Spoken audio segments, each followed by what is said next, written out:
Hey everybody, I'm Finn McKenty. I'm the head of the music and audio channel here on CreativeLive. If you're new to CreativeLive, we are the world's best online classroom for you to learn how to make music. So songwriting, mixing, engineering, mastering, all that stuff.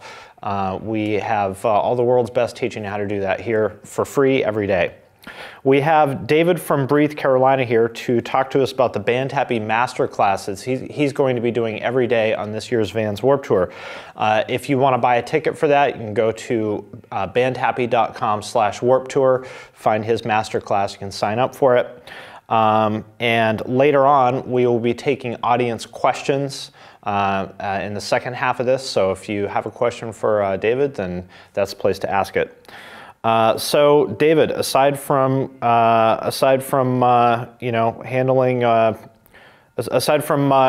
the wild territory of getting Skype working on your phone, what have you been up to lately, band-wise? We've been, the past couple weeks, we've been really grinding and getting everything ready for Warped Tour. It's kind of one of those tours where you have to prepare for so much and you don't really start preparing until 2 weeks before. I guess it kind of seems like that. Just been doing that, and we've been doing a lot of DJ shows, which has been really, really fun. And yeah, preparing for Warped, DJing, and it's been a wild couple months. We did Warped in 2009 also, is that right? 2010? Yeah, we did 2009, 2010, and 2012. Oh, shit, wow. Yeah. So this is, man, you may have done Warped Tour more than like almost anybody else. I know. It's been it's crazy too, because every time we do it, we feel like we've evolved so much since the year before. And so it's cool, like looking back on all the other years. And when I look at 2009, I'm just like, wow, like we are just babies, like trying to survive out there. Yeah. I remember 2010, I think it was, you guys had, it was a fairly early slot you were playing, like 2 or 3 p.m. And you had like a huge crowd, and I was like, wow, this band's going somewhere, because I knew like Hello Fascination and stuff, and that was like doing well, but like that's when I really realized, Warped Tour is a good gauge for that sort of thing. I was like, okay, these guys are going somewhere, and 4 or 5 years later, you definitely did. So Warped Tour paid off. Yeah, this year it's gonna be fun. We're bringing. We're going to bring quite a different set than is going to be that you're going to see on Warped Tour, out of any Warped Tour, from either past or present or anything. We're going to be bringing some crazy stuff, so we're really excited to see how it goes this year. Yeah, so I wanted to ask you a little bit like musical direction and writing process-wise. So you released Savages this year, which has some of your most accessible pop stuff, but it also has what I think is probably your heaviest song, the one you did with Danny. I know the writing process had some twists and turns there with the label situation, trying to get pushed in this way and ended up going another direction. How did you end up coming up? What was the writing process like for the songs that actually ended up making it onto the record? It took us so long at first because we were kind of confused. We didn't really know what was the next step for Breathe Carolina, and we went through a lot of different trials and tribulations and just trying new things. And it got to a point where we were doing all these co-writes, and we'd never really done that before, so it wasn't really our thing, and just kind of got discouraged. And so we just kind of stopped writing for a minute. We were just like I don't want to do this. I don't want to do this. And then, after Kyle had left the band, there was just a new burst of energy within, the rest of us. And we got back in the studio, and, it took us 2 months to finish it. And it was just songs that, I guess we had thought in our heads and then tried to make them. I don't know. It was, something where we wanted to go really, we've always been dance or whatever the hell you want to call it, electro, whatever. And so we wanted to really make that, a point in this album. We wanted to make it known that like this is the direction we want to go and this is what we're going to do. But we also, we all grew up listening and playing in like heavier bands and stuff, and we didn't want to leave that aspect of us either. And we thought like what better way to bring a heavy song to life than to have Danny from Asking come and scream on it. So yeah, that song turned out really crazy. None of us really knew it was going to happen because I was just writing guitar riffs and I started laying them down and it was like, oh, whatever. And then we started writing over it actually, and it started turning out really sick. And we were like, all right, well, we need to figure out what we're going to do here. And yeah, so we had Danny come and he fucking killed it. Well, you guys have always been able to write, I guess I don't really know another way to say it, like really dancey, poppy, heavy songs, you know, like Tripped and Fell in Portland or the one with Danny. Like those are really heavy songs, but they're not like heavy, if that makes sense. They're still like catchy and accessible. I still want to dance to it, you know, and that's not too many people can pull that off. You know, I think for us, we always want to try to make it just out of the ordinary. You know what I mean? Like, you know, you don't want to keep hearing, you know, the same like 10 breakdowns that you would think you would hear and stuff like that. And, you know, we wanted to add little things here and there to where if we are going to do something heavy, like we really needed to get it to stand out. And I think, you know, for us, we're a poppy band in a sense, you know what I mean? Like when it's just vocals, it's pop melodies and things like that. And I think that's just kind of where my brain naturally goes when I hear anything, you know? And so, yeah, I mean, I guess we just try to bring a new element to anything that we're going to do. If it's heavy, we want to make it weird and crazy. Well, you mentioned that you'd been DJing a little bit. Has that changed the way you think about songwriting at all?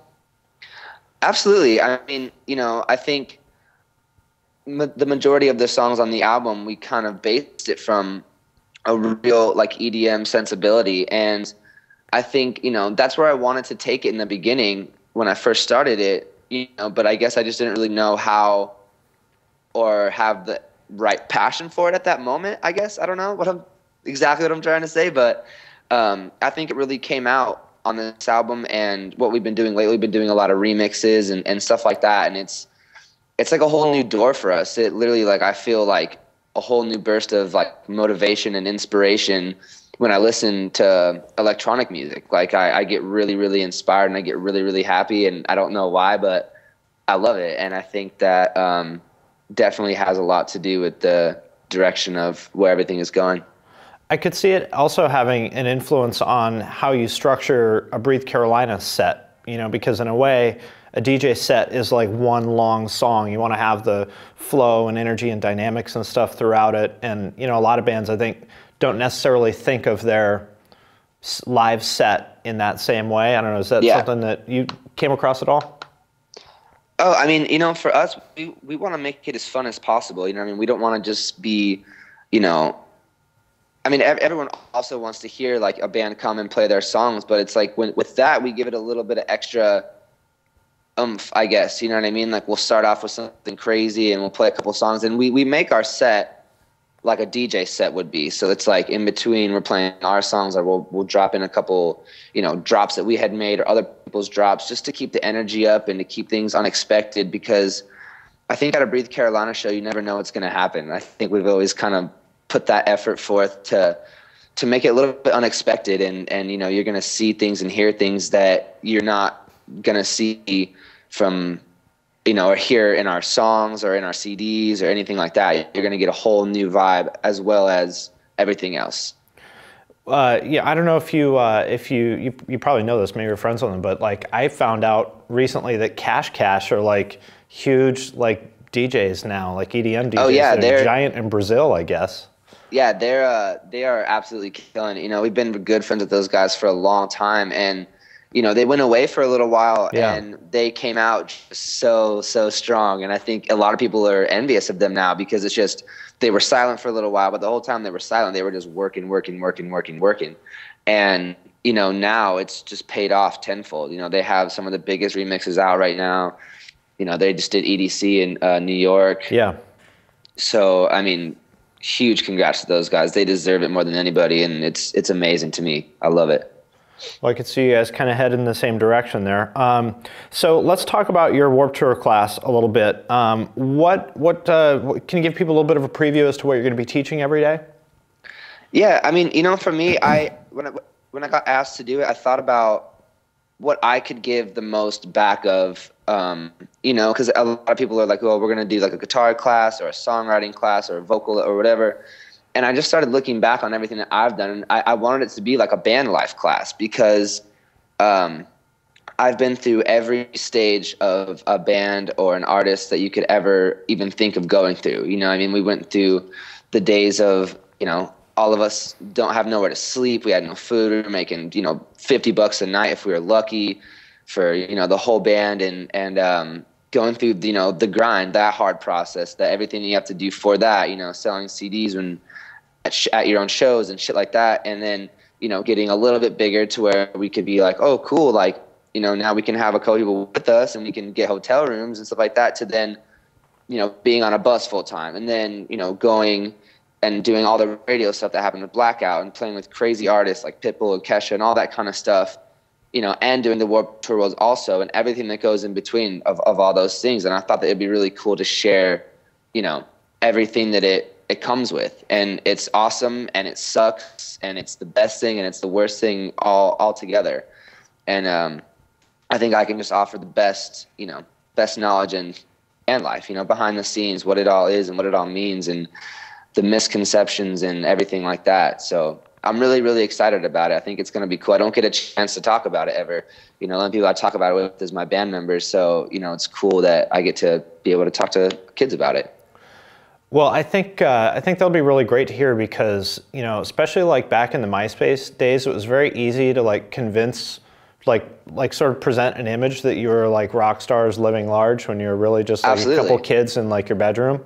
And so like, I think maybe there's a lot of people that would be really eye-opening for them to understand that like you had to eat shit for a long time to get where you are now.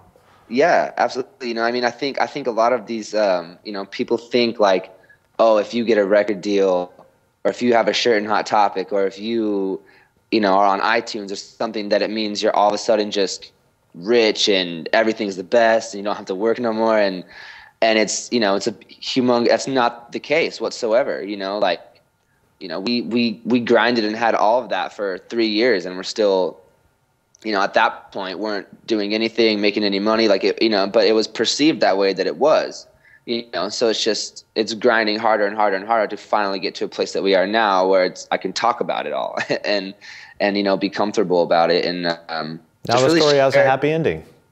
Yeah. We're going to take audience questions in a minute. If you want to ask one, there's a little blue link right below this video that says Chat Live with class participants. Just click on that, and then you'll go into the chat room and ask your question there, and then I can pass it on to David.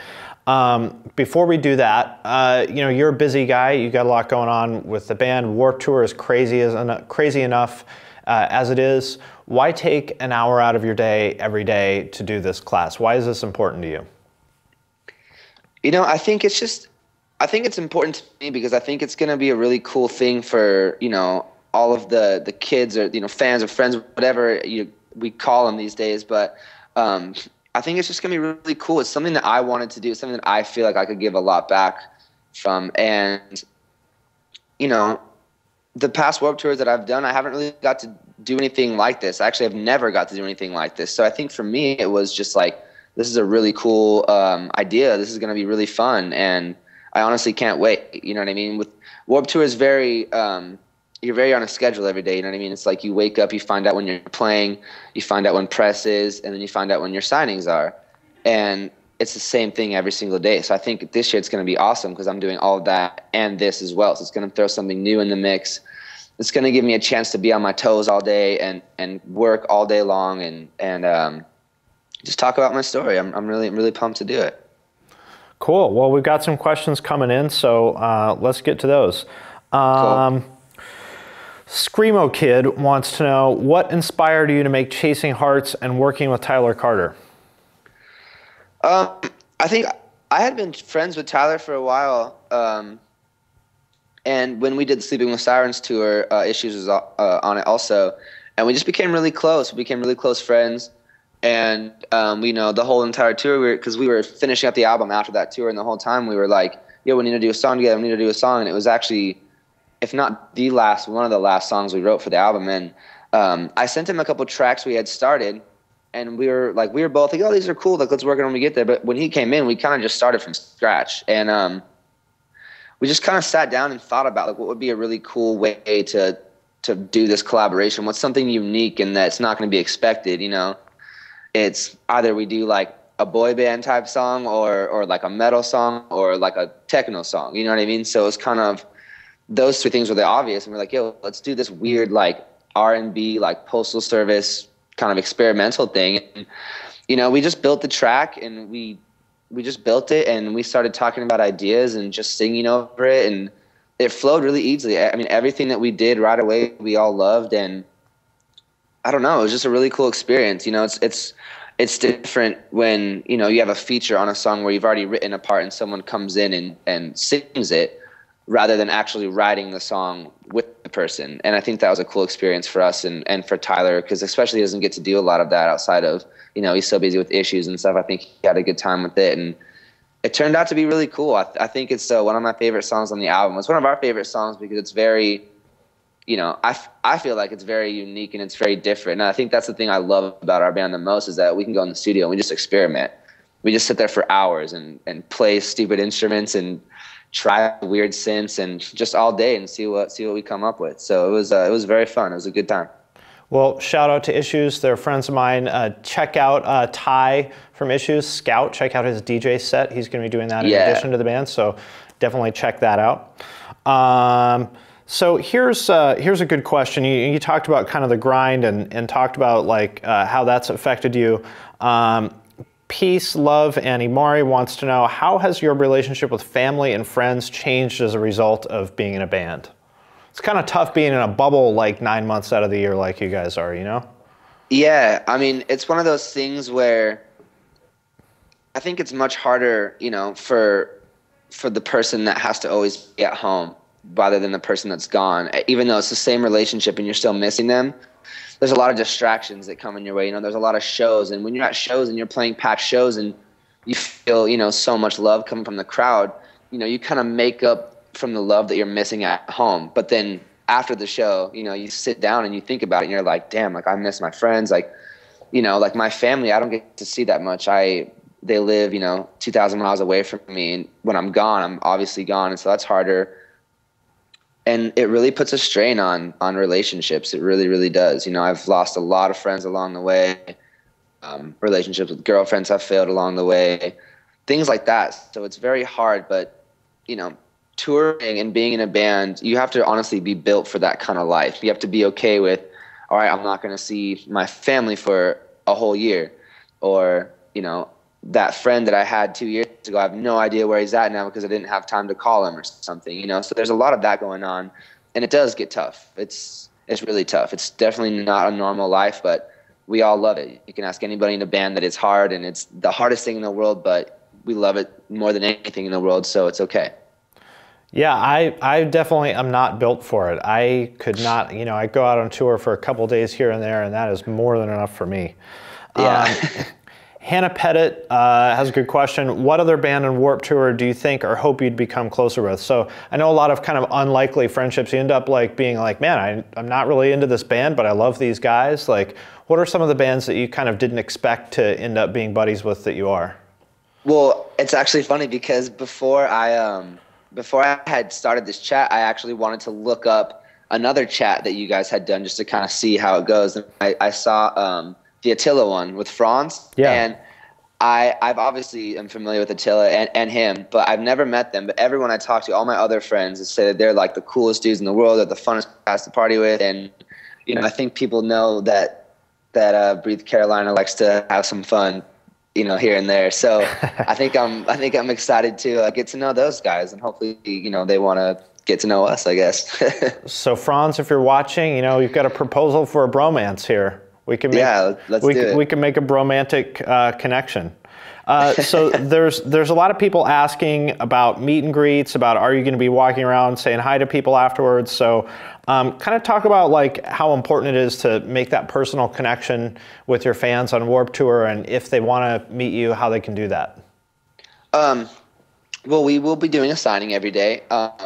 Sometimes I'm actually going to be trying to do 2 signings, and I will let that be known. But we'll be doing a signing at the Kia tent every day, and it's really important for us because I think, you know, it's important for us because it's important to, you know, to the kids and everyone that's there at Warped Tour to get a chance to meet us. And it's honestly kind of hard because during Warped Tour you're so busy that your signings are on a strict time schedule, and sometimes they can't get everybody in through the line, or, you know, everyone doesn't get a chance to, I guess, say what they want to say. And, you know, that kind of sucks because everyone has to kind of get rushed. But, you know, we do our best. And I mean, I speak on behalf of everybody that's in a band anywhere. You know, we all do our best to make sure that we get a chance to talk to each and every person. And like I said, after, you know, our scheduled signing, if I'm really going to make it a point to do another just quick signing at the tent afterwards, like if you want to come say what's up, and try to get to everybody that we couldn't get through during the day. Cool. Well, I'm sure that everyone, you know, that's one of the coolest parts about Warped Tour is that it is such a, you know, you're just, you know, you're the guy on stage, but you're still just a guy, you know, just a normal person like the rest of us. And it's cool for people to kind of see you like, man, he's just sitting around like bored texting his friends just like I am. Yeah. We all have to use porta potties at Warped, so don't worry about that. Yeah, there you go. So another question, I unfortunately do not remember who it's from, but you know, so we all know that Blackout was a big hit, and obviously, you know, on the one hand, there's some pressure to make it happen again. On the other hand, that almost never works out. How are you dealing with that, like especially with this record? Like, you know, just kind of let it see what happens. Did you go into it with the intent of making something else like that happen? No, we didn't at all. And, you know, like I've said this many times, like Blackout for us was a fluke. You know what I mean? We didn't write that song for radio. No one wrote that song for us. We did that song by ourselves. It was the easiest song we ever wrote. It took us a day and a half, and it just went. You know what I mean? For some reason, there was something about that song that just went. And, you know, for a long time, there was pressure to do that again. And I realized that I just hated it. I didn't like that pressure. I stopped having fun making music. I started just thinking, oh, radio. And it drove me fucking insane. Like I couldn't handle it anymore. So no, we didn't try to do anything like that on this album. But what's cool is we're actually, because there's a lot of different areas of radio, and Blackout was considered top 40. And we're actually taking one of the songs, Dance Radio, which is all of like the big EDM hits on. So we're really excited about that because it's a whole new lane. It's a whole new thing. And it's really, really exciting because, yeah, I mean, it's just another chance for us to do that, but in a much different realm. And there's not all the fakeness and weird shit and the pressure to write another song that's everyone's going to sing everywhere. You know what I mean? Because that kind of sucks. It really makes you jaded on music when you're trying to do that. And I got out of that mindset quick, though. I was only in there for a couple months, and I was like, all right, fuck this. I can't handle it anymore. I'm out. I can't think of a time where it has ever worked out that a band was like, we're going to do something commercial, and then it did. It just doesn't. No, you can't do it. Yeah, absolutely. And I think a lot of bands think that it's easy. You know what I mean? A lot of bands think that it's like, oh, all you got to do is sing something catchy, and it gets on the radio. It's like, you know, that's another thing I would love to talk about in my class is it's like, when we were told that Blackout was going to radio, there was a lot of stuff we had to do. And when we were told it was going to radio, we were like, okay, cool, we have a shot. We're going to go for it. You know what I mean? Like, if people like this song, let's fucking go. And it was 8 months of flights every single day, no sleeping, going to every radio station in the country, going to radio stations in Germany, doing all of this stuff. And it wore us out. I was beat. I was dead.